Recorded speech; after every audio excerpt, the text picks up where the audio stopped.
Ayah Hilde semakin mendekati kita. Mendekati bagaimana? Dari setiap sisi, Sophie. Kita harus bekerja bersama sekarang. Caranya, tapi kamu belum bisa banyak membantu sebelum aku memberi kamu pelajaran tentang abad pertengahan. Kita harus merampungkan Renaissance dan abad ke-17 pula. Berkeley adalah tokoh kuncinya. Bukankah itu pria dalam lukisan di gubuk Sang Mayor? Persis. Barangkali pertempuran yang sesungguhnya akan dilangsungkan menyangkut filsafatnya dia. Anda membuatnya kedengaran seperti perang. Aku lebih suka menyebutkan pertempuran kehendak. Kita harus menarik perhatian Hilde dan menariknya ke pihak kita sebelum ayahnya pulang ke Lillisen. Aku sama sekali tidak mengerti. Mungkin para filosof itu dapat membuka matamu. Temui aku di gereja Santo Mary pada pukul 8 besok pagi. Tapi datanglah sendiri, anakku. Pagi-pagi benar. Telefon itu berbunyi klik. Halo. Dia menutupnya. Sophie bergegas kembali ke kompor tepat sebelum sup ikan itu terlalu matang. Gereja Santo Mary. Itu adalah sebuah gereja batu kuno dari abad pertengahan. Gedung itu hanya digunakan untuk acara konser dan upacara yang sangat istimewa. Dan pada musim panas kadang-kadang gereja dibuka untuk para turis. Tapi tentunya ia tidak dibuka pada tengah malam. Ketika ibunya pulang, Sophie telah menyimpan kartu dari Lebanon itu bersama semua barang lain dari Alberto dan Hilde. Setelah makan malam, dia pergi ke rumah Joanna. Kita harus membuat rencana yang sangat istimewa, katanya begitu sahabatnya membuka pintu. Dia tidak berkata apa-apa lagi sampai Joanna telah menutup pintu kamar tidurnya. Ini agak sulit, Sophie melanjutkan.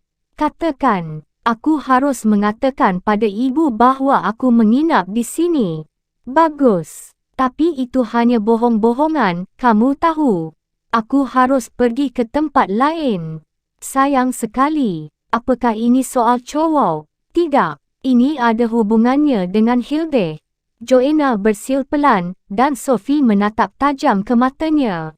Aku akan ke sini malam ini, katanya, tapi pada jam 7 aku harus menyelinap keluar lagi. Kamu harus merahasiakan kepergianku sampai aku kembali. Tapi kamu mahu ke mana? Apa sih yang harus kamu lakukan? Maaf, mulutku terkunci. Menginap di rumah Joanna tidak pernah menjadi masalah. Malah, nyaris sebaliknya. Kadang-kadang Sophie mendapat kesan bahawa ibunya senang berada di rumah sendirian. Kamu akan pulang untuk sarapan, kukira. Itulah satu-satunya perkataan ibunya ketika Sophie meninggalkan rumah. Jika tidak, ibu tahu di mana aku berada. Apa yang membuatnya berkata begitu? Itu adalah satu titik lemah. Kunjungan Sophie dimulai seperti biasa kalau dia menginap, iaitu dengan mengobrol hingga jauh malam. Satu-satunya perbezaan adalah bahawa ketika mereka akhirnya memutuskan untuk tidur pada kira-kira pukul 2, Sophie menyetel Walker ke pukul 7:45. 5 jam kemudian, Joanna terjaga sebentar ketika Sophie mematikan dering Walker. Hati-hati, gumamnya. Lalu Sophie berangkat. Gereja Santo Mary terletak di pinggiran kota lama. Jaraknya beberapa mil, tapi meskipun hanya tidur beberapa jam, dia merasa benar-benar segar. Sudah hampir jam 8 ketika dia berdiri di pintu masuk gereja batu kuno itu. Sophie mencoba membuka pintu besar yang tidak terkunci. Bagian dalam gereja tampak terlantar dan sunyi kerana gereja itu memang kuno.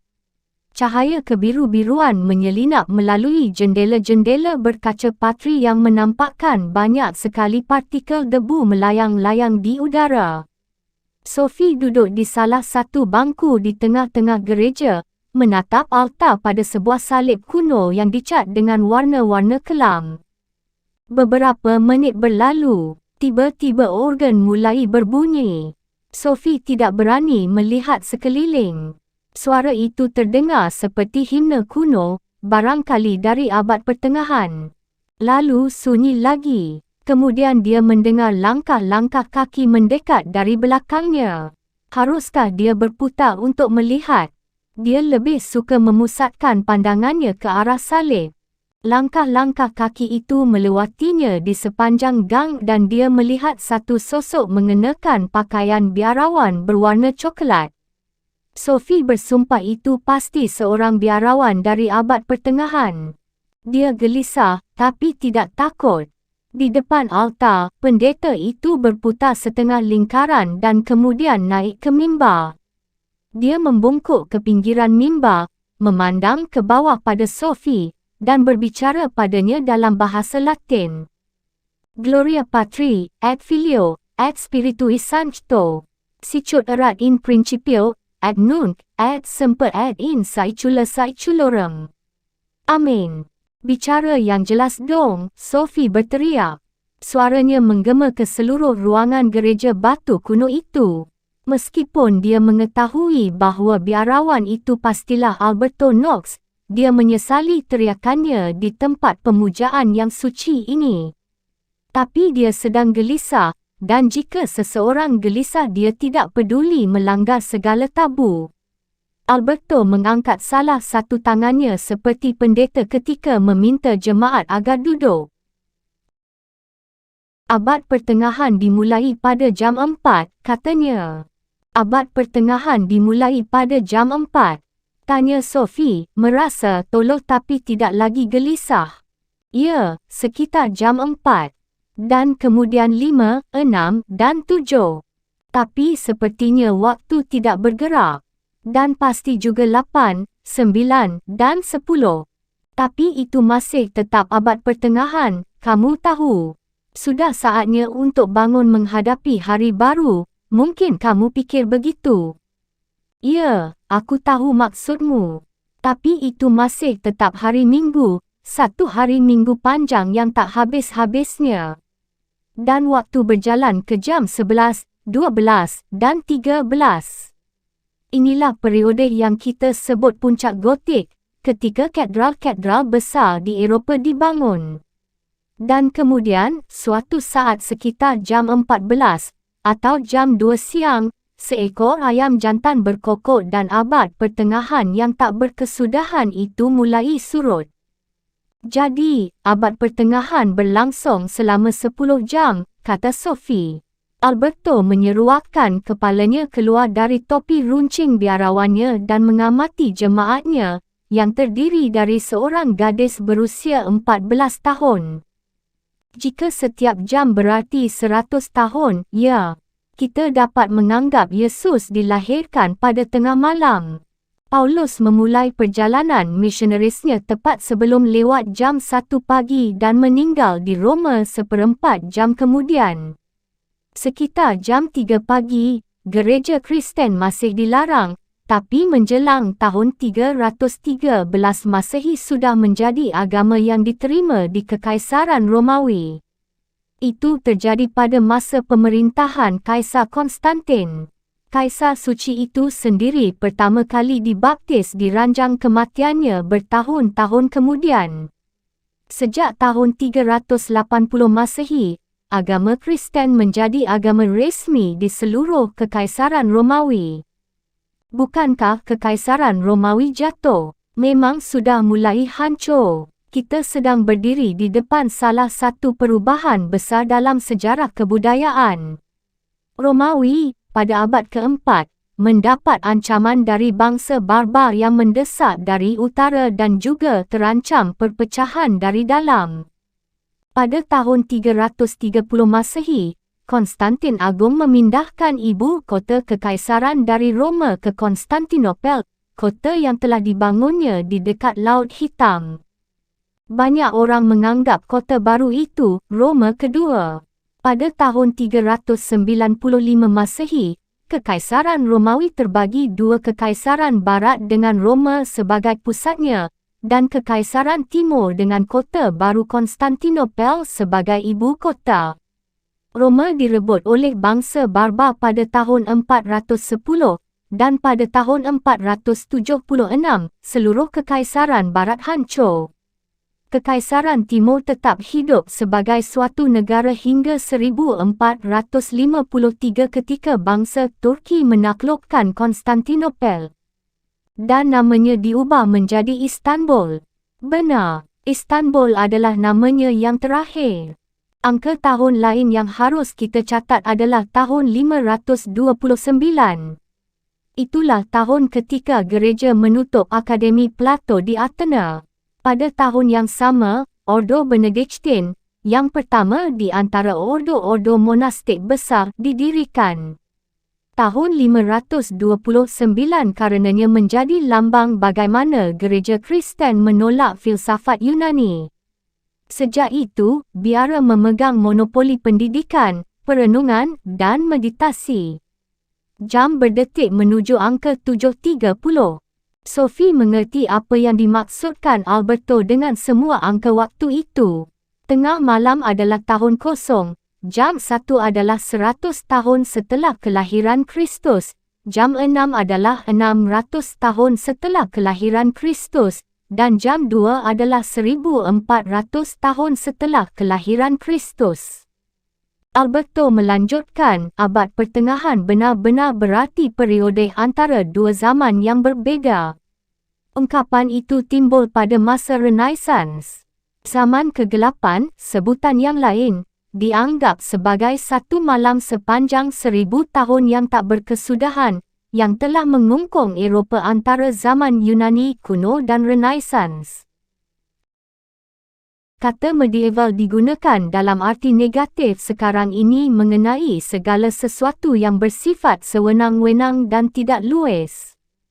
Tapi banyak ahli sejarah kini menganggap abad pertengahan sebagai period 1000 tahun pengecambahan dan pertumbuhan. Sistem sekolah, misalnya, dikembangkan pada abad pertengahan. Sekolah biara pertama dibuka sejak awal masa ini, dan sekolah katedral mengikutinya pada abad ke-12. Sekitar tahun 1200, universitas pertama didirikan, dan subjek-subjek yang diajarkan dikelompokkan ke dalam berbagai fakultas seperti sekarang. 1000 tahun itu benar-benar waktu yang lama. Ya, tapi agama Kristen membutuhkan waktu untuk meraih masa. Lagi pula, pada abad pertengahan itu berbagai negara bangsa mulai berdiri, begitu juga kota-kota dan warga negara, musik rakyat dan cerita rakyat. Apa jadinya dongeng-dongeng dan lagu-lagu rakyat tanpa abad pertengahan? Bahkan, apa jadinya Eropah? Sebuah provinsi Romawi, barangkali. Namun gaung nama-nama seperti Inggris, Prancis atau Jerman berasal dari dalam perairan abad pertengahan. Ada banyak ikan cemerlang yang berenang-renang di seputar kedalaman itu, meskipun kita tidak selalu dapat melihat mereka. Snorri hidup pada abad pertengahan. Begitu pula Saint Olaf dan Charlemagne, belum lagi Romeo dan Juliet, Joan of Arc, Ivanhoe, peniup suling dari Hamelin, dan banyak pangeran besar dan raja yang agung, para kesatria yang gagah berani dan gadis-gadis jelita, para pembuat kaca patri dan pembuat organ yang lihai. Dan aku bahkan belum menyebut para biarawan, pasukan perang salib, atau penyihir. Anda juga tidak menyebut tentang pendeta. Benar, agama Kristen baru sampai di Norwegia pada abad ke-11. Akan berlebihan jika dikatakan bahawa negeri-negeri Skandinavia memeluk agama Kristen secara serta-merta. Kepercayaan kuno penyembah berhala masih bertahan di balik wajah agama Kristen, dan banyak unsur Kristen ini menyatu dengan agama Kristen. Dalam perayaan Natal Skandinavia, misalnya, adat istiadat Kristen dan Skandinavia lama tercampur aduk hingga hari ini. Dan di sini peribahasa kuno pun berlaku, bahawa mereka yang kahwin semakin lama menjadi semakin mirip satu sama lain. Tak diragukan lagi bahawa agama Kristen lambat laun menjadi filosofi kehidupan yang paling berpengaruh. Karena itulah kita biasanya membicarakan abad pertengahan sebagai kekuatan pemersatu kebudayaan Kristen. Jadi tidak sepenuhnya suram, ya. Abad-abad pertama setelah tahun 400 benar-benar merupakan kehancuran budaya. Period Romawi mempunyai peradaban tinggi, dengan kota-kota besar yang telah membangun saluran-saluran air, tempat-tempat mandi umum, dan banyak perpustakaan, belum lagi arsitekturnya yang mengagumkan. Pada awal abad pertengahan, seluruh kebudayaan ini hancur. Begitu pula perdagangan dan ekonominya. Pada abad pertengahan, orang-orang kembali pada pembayaran dengan barang sejenis dan barter. Ekonomi ditandai dengan feodalisme, yang berarti bahawa sedikit orang dari kalangan bangsawan yang berkuasa memiliki tanah, yang harus diolah oleh budak-budak agar mereka dapat hidup. Jumlah penduduk juga menurun tajam pada abad-abad pertama. Roma mempunyai penduduk lebih dari 1 juta orang pada zaman kuno. Tapi pada tahun 600, populasi di ibu kota Romawi lama itu turun menjadi 40,000 orang, amat sangat sedikit dibandingkan dengan sebelumnya.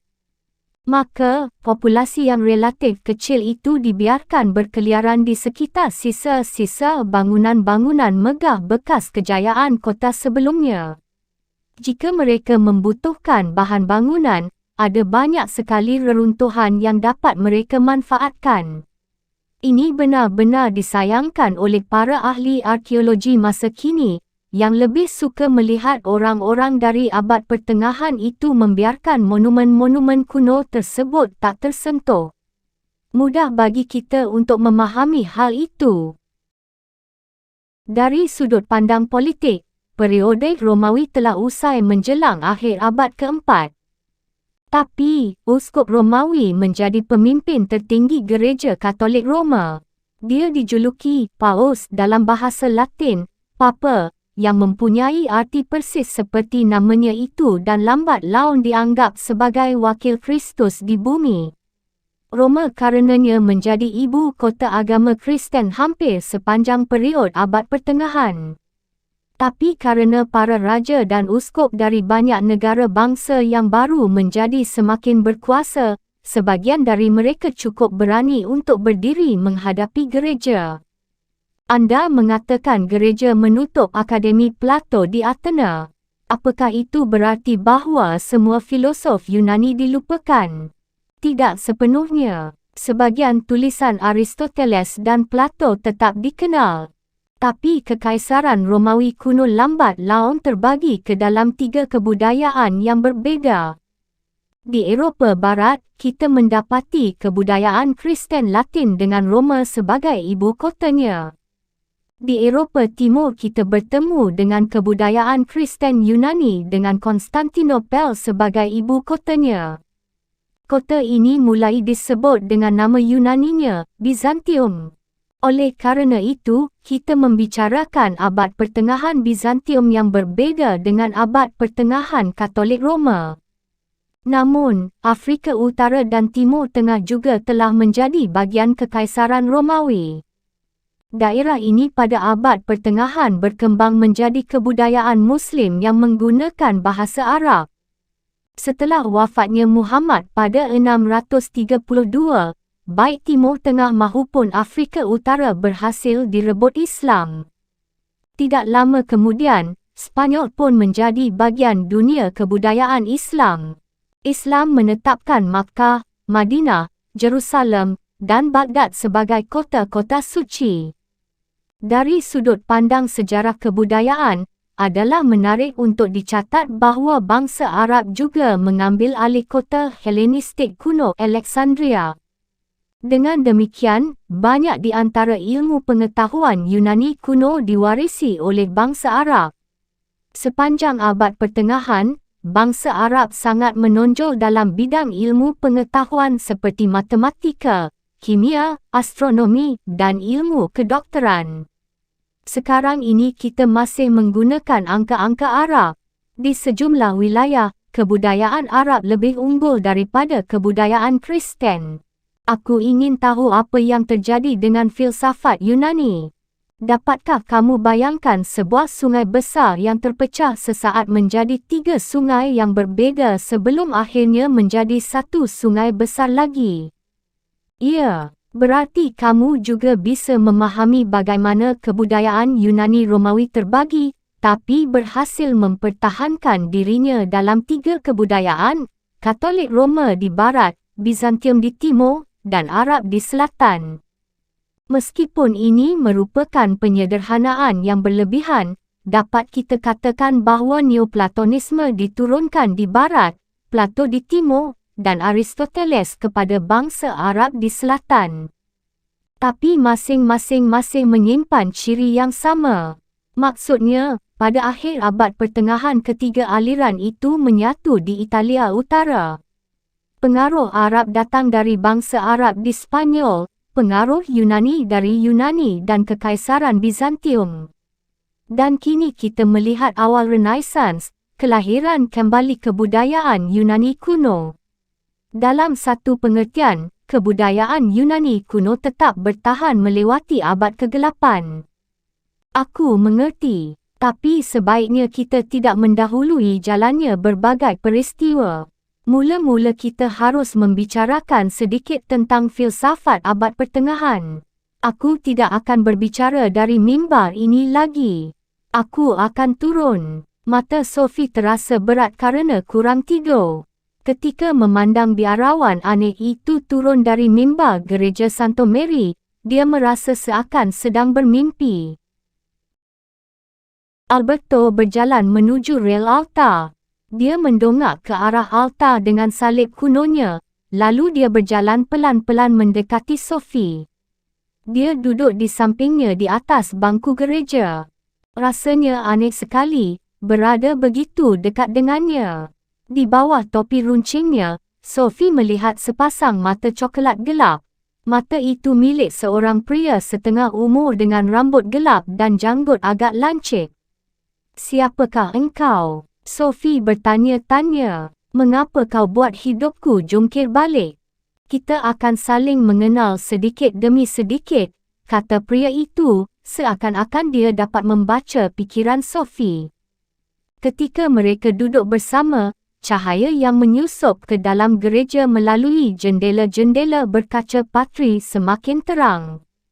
Alberto Knox mulai berbicara tentang filsafat abad pertengahan.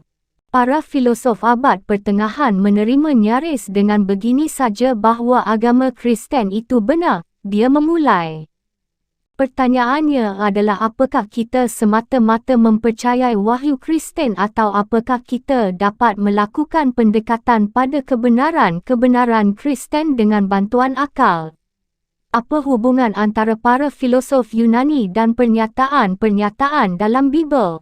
Apakah ada pertentangan antara Bibel dan akal, atau apakah iman dan pengetahuan itu bersesuaian? Hampir semua filsafat abad pertengahan berkutat pada satu pertanyaan ini.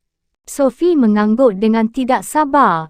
Dia telah sering mendengar ini dalam pelajaran agama di sekolahnya.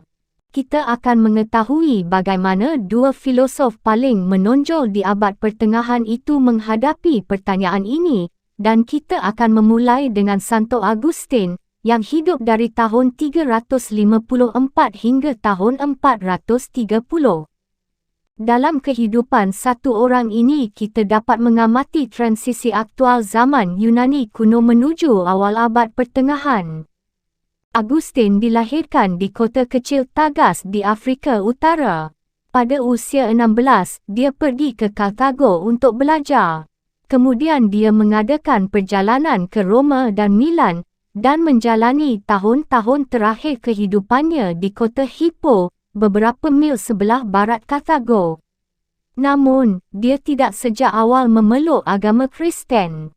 Agustin mempelajari beberapa agama dan filsafat yang berbeza-beza sebelum menjadi penganut Kristen. Dapatkah anda berikan beberapa contoh? Selama beberapa waktu, dia menjadi orang Manikian. Manikian adalah suatu sekte keagamaan yang sangat khas dari akhir zaman Yunani kuno. Doktrin mereka bersifat separuh agama dan separuh filsafat, dengan menegaskan bahawa dunia terdiri dari dualisme kebaikan dan kejahatan, terang dan gelap, roh dan materi. Dengan rohnya, manusia dapat naik melampaui dunia materi dan dengan jalan itu mempersiapkan keselamatan bagi jiwanya. Tapi pembagian tegas antara kebaikan dan kejahatan tidak memberikan ketenangan pikiran pada Agustin muda. Dia sepenuhnya tenggelam dalam apa yang disebutnya masalah kejahatan. Dengan ini, yang dimaksudkan adalah pertanyaan dari mana asalnya kejahatan. Untuk sesaat dia terpengaruh oleh filsafat Stoik. Menurut para penganut Stoik, tidak ada pembagian tegas antara kebaikan dan kejahatan. Namun, kecenderungan utamanya adalah pada filsafat penting lain dari akhir zaman Yunani kuno, iaitu Neoplatonisme. Di sini dia bertemu dengan gagasan bahawa semua eksistensi itu bersifat ilahiyah. Lalu, dia menjadi seorang uskup Neoplatonik. Ya, bisa kamu katakan begitu. Dia menjadi seorang Kristen dulu, tapi agama Kristen yang dianut Santo Agustin sangat dipengaruhi oleh gagasan-gagasan Plato. Dan karenanya, Sophie, karena itu kamu harus memahami bahawa tidak ada perpecahan dramatis dengan filsafat Yunani saat kita memasuki abad pertengahan Kristen. Banyak filsafat Yunani terbawa-bawa ke dalam abad baru melalui bapa-bapa gereja seperti Santo Agustin. Maksud anda, Santo Agustin itu setengah Kristen dan setengah Neoplatonik. Dia sendiri mengaku 100% Kristen meskipun dia tidak melihat kontradiksi nyata antara agama Kristen dan filsafat Plato. Baginya, kesamaan antara Plato dan doktrin Kristen begitu jelas sehingga dia beranggapan Plato pasti telah memiliki pengetahuan tentang Perjanjian Lama. Ini, tentu saja, sangat mustahil. Lebih baik kita katakan bahawa Santo Agustinlah yang mengkristenkan Plato. Jadi dia tidak meninggalkan apa pun yang ada kaitannya dengan filsafat ketika dia mulai mempercayai agama Kristen. Tidak, tapi dia mengemukakan bahawa ada batasan sejauh mana akal dapat membawa kita ke dalam masalah keagamaan. Agama Kristen adalah suatu misteri ilahi yang hanya dapat kita pahami melalui iman. Tapi jika kita percaya pada agama Kristen, Tuhan akan menyinari jiwa, sehingga kita mendapatkan semacam pengetahuan dialami tentang Tuhan. Santo Agustin telah merasakan sendiri bahawa ada batasan sampai sejauh mana filsafat dapat melangkah. Setelah dia menjadi seorang penganut Kristen, barulah dia menemukan kedamaian dalam jiwanya. Hati tidak akan tenang sebelum berada dalam dirimu, demikian tulisnya. Aku tidak benar-benar mengerti bagaimana gagasan-gagasan Plato dapat berjalan seiring dengan ajaran Kristen. Sophie mengajukan keberatan. Bagaimana dengan ide-ide abadi? Ya, Santo Agustin jelas mengatakan bahawa Tuhan menciptakan dunia dari ketiadaan, dan itu adalah gagasan dari Bibel. Bangsa Yunani lebih menyukai gagasan bahawa dunia itu telah selalu ada. Tapi Santo Agustin percaya bahawa sebelum Tuhan menciptakan dunia, ide-ide itu telah ada di dalam benak ilahi. Maka, dia menempatkan gagasan-gagasan Plato dalam diri Tuhan dan dengan cara itu mempertahankan pandangan Plato mengenai ide-ide abadi. Cerdik sekali, tapi itu menunjukkan bahawa bukan hanya Santo Agustin, melainkan banyak pendeta gereja yang cenderung menengok ke belakang untuk menyatukan pemikiran Yunani dan Yahudi. Dalam pengertian tertentu, mereka memiliki dua kebudayaan. Agustin juga cenderung pada Neoplatonisme dalam pandangannya mengenai kejahatan. Dia percaya, seperti Plotinus, bahawa kejahatan adalah ketiadaan Tuhan. Kejahatan itu tidak memiliki keberadaan yang mandiri, ia adalah sesuatu yang tidak ada, sebab ciptaan Tuhan itu sesungguhnya hanya kebaikan. Kejahatan berasal dari ketidakpatuhan manusia, menurut kepercayaan Augustine. Atau dalam kata-katanya sendiri, kehendak baik itu hasil karya Tuhan, kehendak jahat adalah akibat meninggalkan Tuhan. Apakah dia juga percaya bahawa manusia mempunyai jiwa ilahi? Ya dan tidak. Santo Augustine menyatakan bahawa ada suatu penghalang tak tertembus antara Tuhan dan dunia. Dalam hal ini, dia berdiri teguh di atas landasan Bibel, dengan menolak doktrin Plotinus bahawa segala sesuatu itu satu.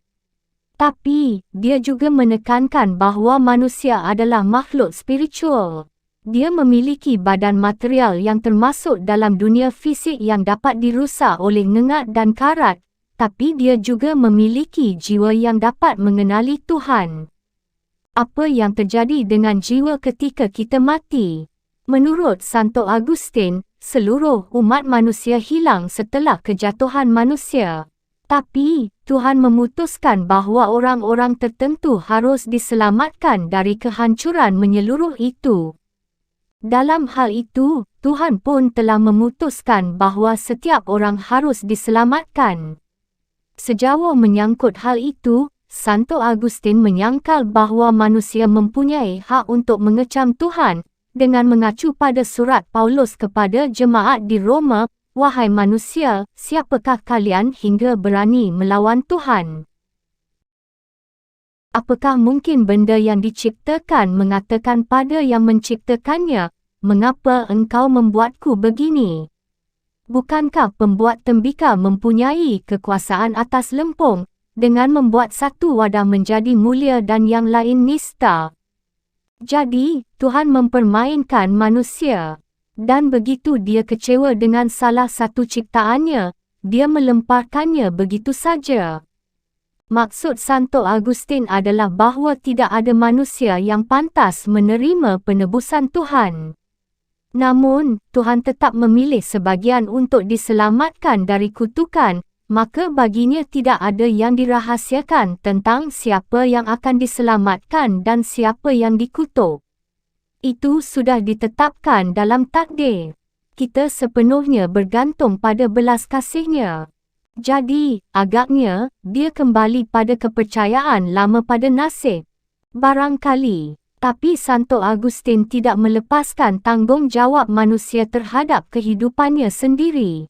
Dia berpendapat bahawa kita harus hidup dalam kesadaran sebagai salah satu manusia yang dipilih. Dia tidak menyangkal bahawa kita mempunyai kehendak bebas. Tapi Tuhan telah meramalkan bagaimana kita akan hidup. Bukankah itu agak tidak adil? Tanya Sophie. Sokrates mengatakan bahawa kita semua mempunyai kesempatan yang sama, sebab kita semua mempunyai akal sehat yang sama. Tapi Santo Augustine membagi orang ke dalam dua kelompok. Satu kelompok diselamatkan dan yang lain dikutuk. Kamu benar bahawa teologi Santo Augustine sangat jauh dari ajaran humanisme Athena. Tapi Santo Augustine tidak membagi manusia ke dalam dua kelompok. Dia hanya menjelaskan doktrin Bibel mengenai keselamatan dan kutukan. Dia menjelaskan ini dalam suatu karya ilmiah berjudul City of God. Ceritakan padaku tentang itu. Ungkapan kota Tuhan atau kerajaan Tuhan berasal dari Bibel dan ajaran-ajaran Kristen. Santo Augustine percaya bahawa seluruh sejarah manusia berisi tentang pertempuran antara kerajaan Tuhan dan kerajaan dunia. Dua kerajaan itu bukanlah kerajaan politik yang berbeza satu sama lain. Mereka bertempur untuk dapat menguasai batin setiap manusia. Sekalipun demikian, kerajaan Tuhan kurang lebih diwakili oleh gereja, sedangkan kerajaan dunia oleh negara, misalnya Kekaisaran Romawi, yang sedang mengalami kejatuhan di masa hidup Santo Augustine. Konsepsi ini menjadi semakin jelas ketika gereja dan negara bertempur untuk meraih keunggulan sepanjang abad pertengahan. Tidak ada keselamatan di luar gereja, demikian dikatakan waktu itu.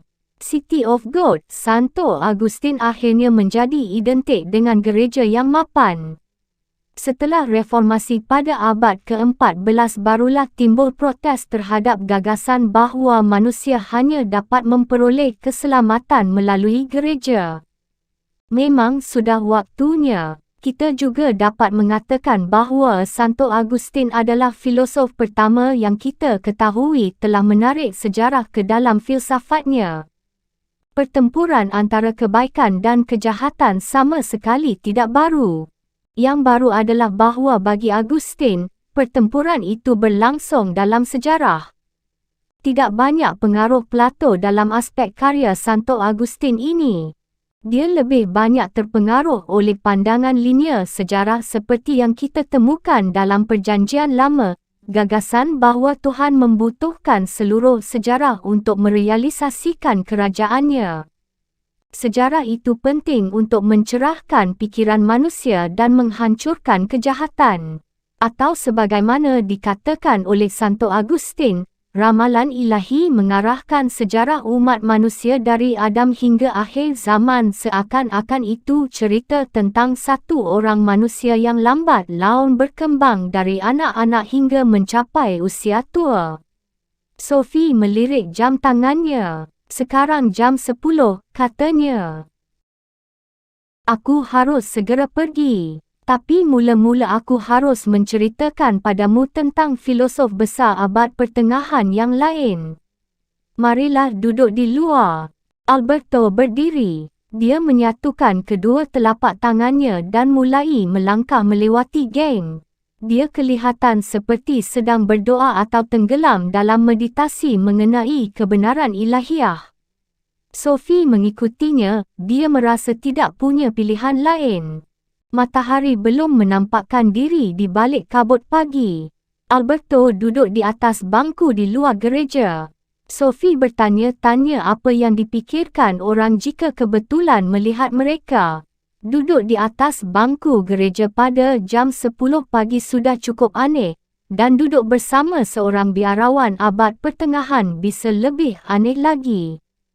Kini jam 8, pria itu memulai. Sekitar 400 tahun telah berlalu sejak Santo Agustin, dan sekolah mulai dibuka. Dari saat ini hingga jam 10, sekolah-sekolah biara mendapatkan monopoli untuk menyelenggarakan pendidikan. Antara jam 10 hingga 11 sekolah-sekolah katedral pertama didirikan, diikuti hingga jam 12 oleh berdirinya universitas. Katedral-katedral gotik dibangun pada waktu yang sama. Gereja ini pun berasal dari tahun 1200-an atau apa yang kita sebut period puncak gotik. Di kota ini, mereka tidak dapat mendirikan katedral besar. Mereka tidak memerlukannya, kata Sophie. Aku benci gereja yang kosong. Tapi katedral besar bukan hanya dibangun untuk jemaat yang banyak. Bangunan itu didirikan untuk menunjukkan kejayaan Tuhan dan dengan sendirinya merupakan pemujaan agama.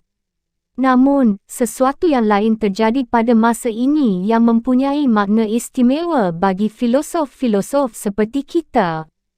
Alberto melanjutkan, pengaruh bangsa Arab di Spanyol mulai terasa.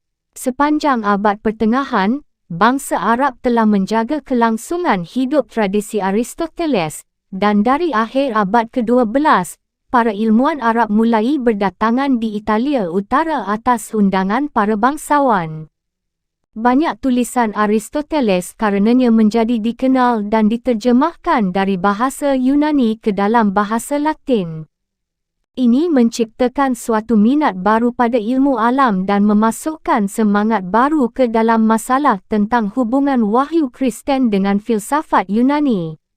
Aristoteles jelas tidak lagi dapat diabaikan dalam masalah keilmuan ini, tapi kapan orang harus mengikuti pendapat Aristoteles sang filosof, dan kapan orang harus berpegang pada Bibel?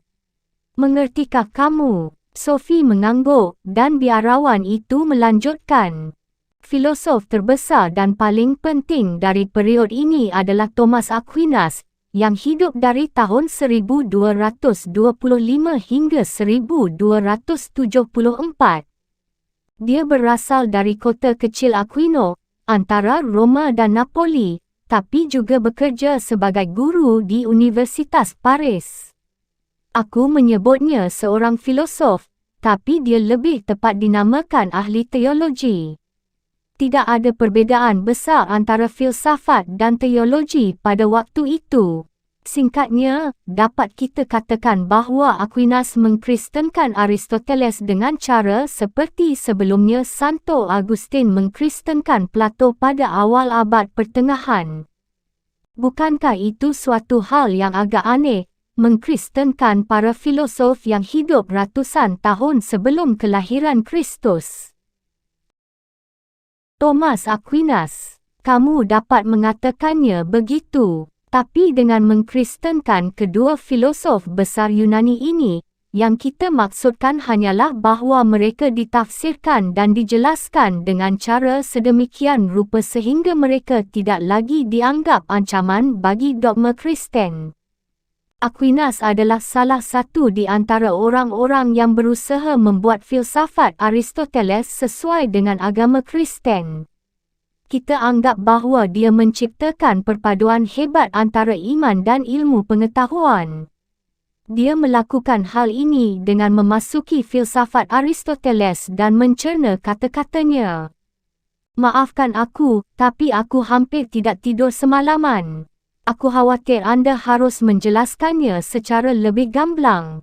Aquinas percaya bahawa tidak perlu ada konflik antara apa yang diajarkan oleh filosof atau akal kepada kita dan apa yang diajarkan oleh wahyu Kristen atau iman kepada kita. Ajaran Kristen dan filsafat sering mengemukakan hal yang sama. Maka, kita sering dapat menyesuaikan diri kita dengan kebenaran-kebenaran yang sama yang dapat kita baca dalam Bibel. Bagaimana bisa? Dapatkah akal memberitahukan kita bahawa Tuhan menciptakan dunia dalam waktu 6 hari, misalnya? Tidak, yang dinamakan kebenaran-kebenaran iman itu hanya dapat dicapai melalui keyakinan dan wahyu. Tapi Aquinas percaya pada adanya sejumlah kebenaran teologis alamiah. Dengan itu yang dimaksudkannya adalah kebenaran-kebenaran yang dapat dicapai melalui iman dan melalui akal bawaan atau akal alamiah kita. Misalnya, kebenaran bahawa Tuhan itu ada. Aquinas yakin bahawa ada jalan menuju Tuhan. Satu jalan melalui iman dan wahyu Tuhan, dan satu jalan lagi melalui akal dan indera. Dari keduanya, jalan melalui iman dan wahyu jelas merupakan jalan yang paling pasti, sebab orang mudah tersesat jika hanya mempercayai akal. Tapi maksud Aquinas adalah bahawa tidak perlu ada konflik antara seorang filosof seperti Aristoteles dan doktrin Kristen. Jadi kita boleh mengambil pilihan sendiri antara mempercayai Aristoteles dan mempercayai Bibel. Sama sekali tidak. Aristoteles hanya menempuh separuh jalan sebab dia tidak mengenal wahyu Kristen. Tapi menempuh separuh jalan itu tidak sama dengan mengambil jalan yang salah. Misalnya, tidak salah jika kita katakan bahawa Athena ada di Eropah. Tapi itu sebenarnya kurang tepat. Jika sebuah buku mengemukakan bahawa Athena adalah sebuah kota di Eropah, akan bijaksana jika kamu membuka buku geografi. Di sana kamu akan mendapati seluruh kebenaran itu bahawa Athena adalah ibu kota Yunani, sebuah negeri kecil di Eropah Tenggara. Jika beruntung, kamu juga akan diberi tahu sedikit tentang Akropolis. Belum lagi tentang Sokrates, Plato, dan Aristoteles. Tapi informasi kecil tentang Athena itu benar adanya. Tepat, Aquinas ingin membuktikan bahawa hanya ada satu kebenaran. Maka, ketika Aristoteles menunjukkan pada kita sesuatu yang dibenarkan oleh akal kita, itu berarti tidak bertentangan dengan ajaran Kristen. Kita akan berhasil mencapai satu aspek kebenaran dengan bantuan akal dan bukti dari indera kita.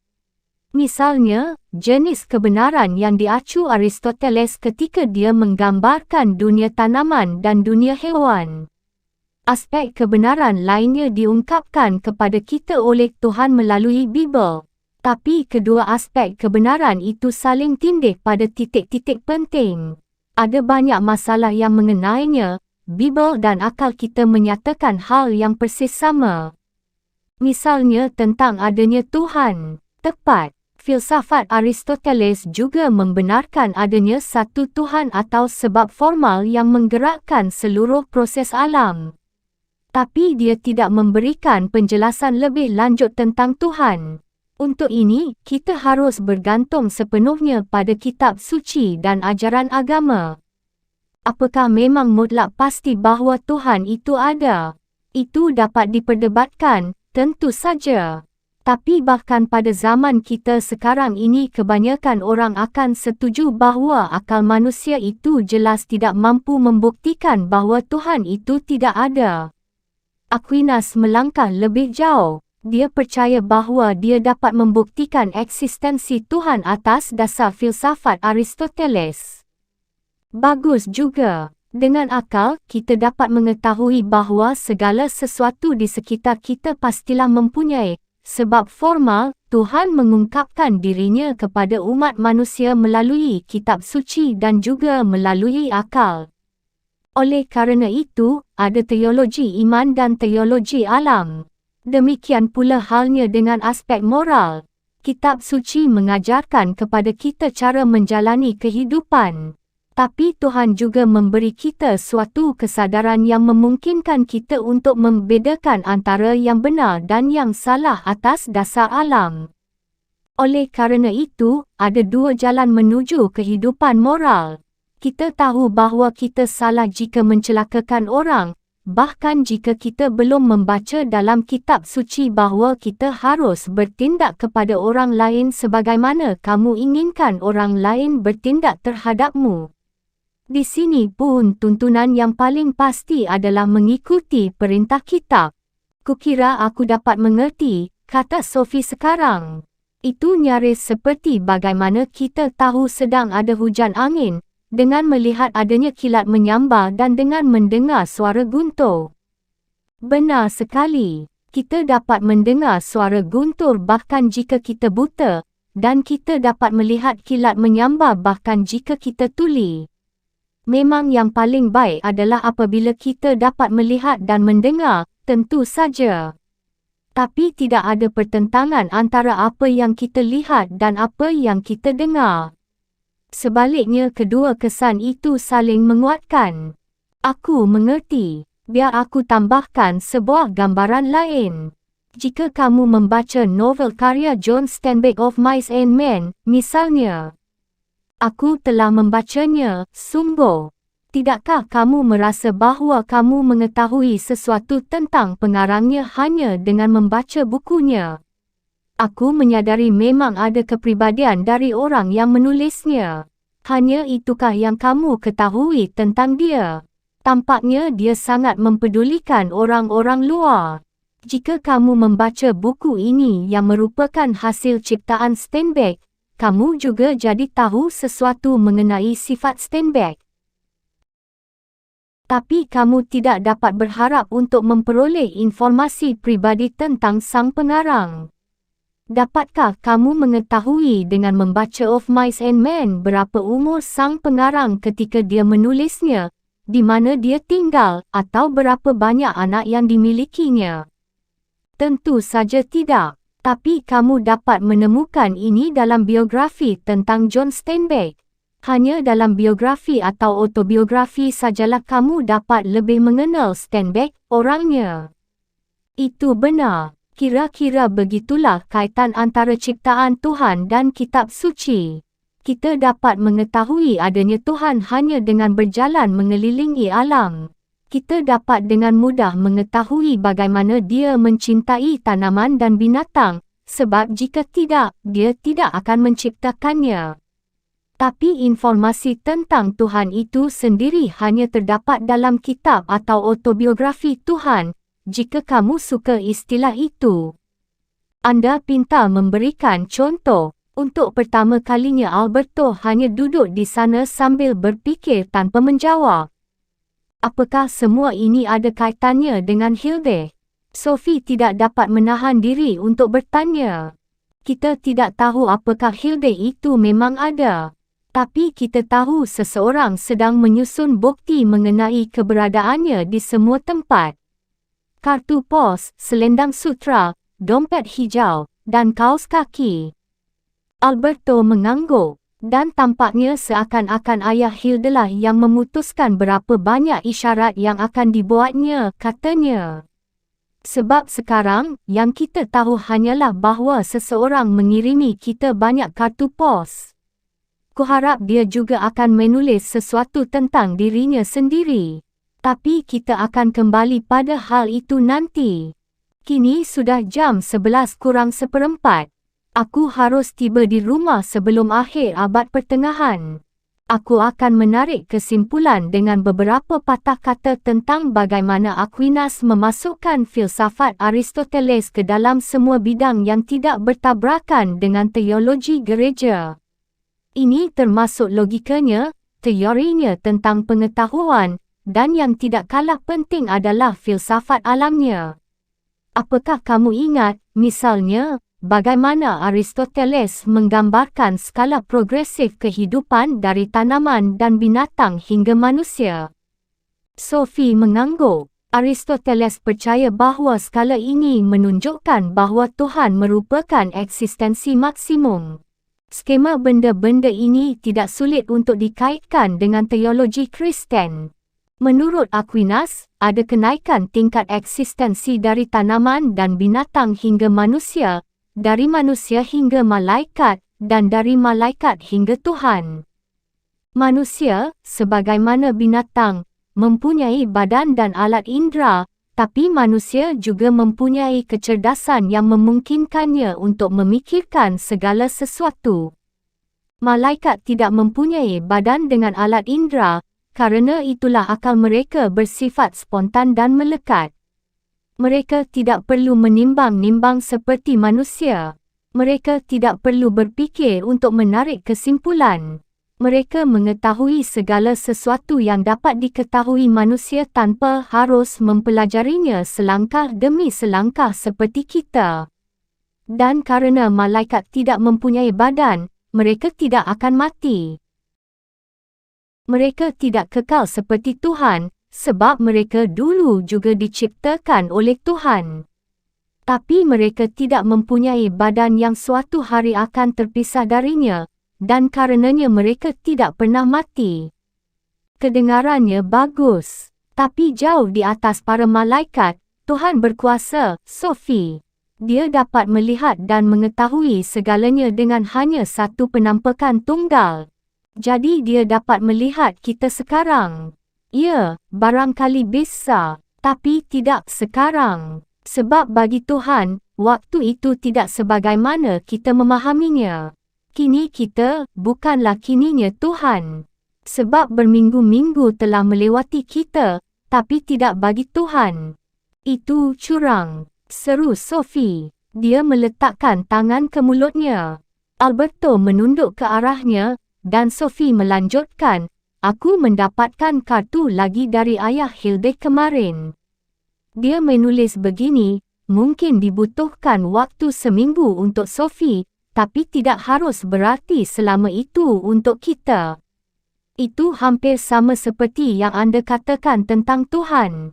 Sophie dapat melihat kerutan sekilas yang tiba-tiba muncul di wajah Alberto di bawah topi runcingnya yang berwarna coklat. Dia harusnya malu pada dirinya sendiri. Sophie tidak benar-benar memahami apa maksud Alberto. Pria itu meneruskan, sayangnya, Aquinas juga mengikuti pandangan Aristoteles tentang wanita. Kamu barangkali masih ingat bahawa Aristoteles menganggap wanita adalah pria yang tidak sempurna. Dia juga beranggapan bahawa anak-anak hanya mewarisi ciri-ciri ayahnya, sebab wanita bersifat pasif dan reseptif, sementara pria aktif dan kreatif. Menurut Aquinas, pandangan-pandangan ini selaras dengan pesan Bibel, yang misalnya, menyatakan bahawa wanita tercipta dari tulang rusuk Adam.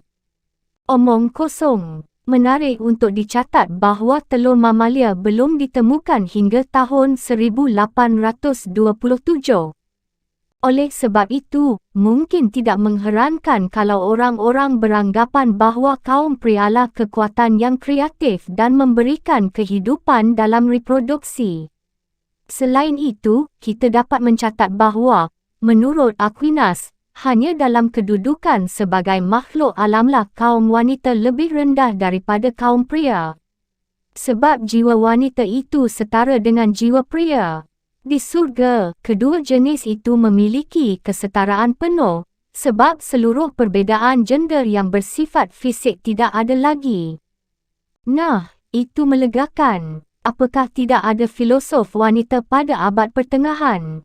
Kehidupan gereja pada abad pertengahan sangat didominasi oleh kaum pria. Tapi itu bukan berarti bahawa waktu itu tidak ada ahli fikir wanita. Salah seorang di antaranya adalah Hildegard dari Bingen.